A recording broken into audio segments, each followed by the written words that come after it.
ایک شخص حضرت سلیمان علیہ السلام کی بارگاہ میں بیٹھا ہے اور اس کے مرنے کا وقت بالکل قریب ہو گیا۔ حضرت ملک الموت علیہ السلام موجود ہیں، لیکن ان کی جو موت کی جگہ تھی وہ اور تھی۔ مرنا تھا اس نے کسی اور ملک میں، اور بیٹھا تھا جناب سلیمان کے پاس۔ اب ملک الموت وہ تو ہر جاندار کے سر پر ہر وقت موجود رہتے ہیں۔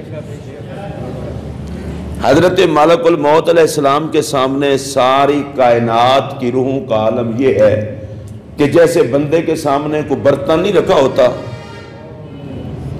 آپ کے سامنے ایک ڈش رکھی ہوتی ہے، اس میں پلاؤ ہو، زردہ ہو، جہاں سے چاہیں آپ اٹھا سکتے ہیں۔ ملک الموت کے لیے ساری کائنات اسی طرح ہے، وہ ہر کسی کے سر پر موجود ہے، اور اس نے جب جس کی روح قبض کرنی ہوتی ہے بس یوں، کوئی ملک الموت کو سفر تو نہیں نہ کرنا پڑتا۔ اس سے ایک مسئلہ اور بھی واضح ہوا کہ جس رب نے ملک الموت کے سامنے ساری کائنات کو ایک برتن کی طرح کر دیا ہے، ملک الموت تو میرے نبی کے نوکر جناب جبرائیل کا مقتدی ہے۔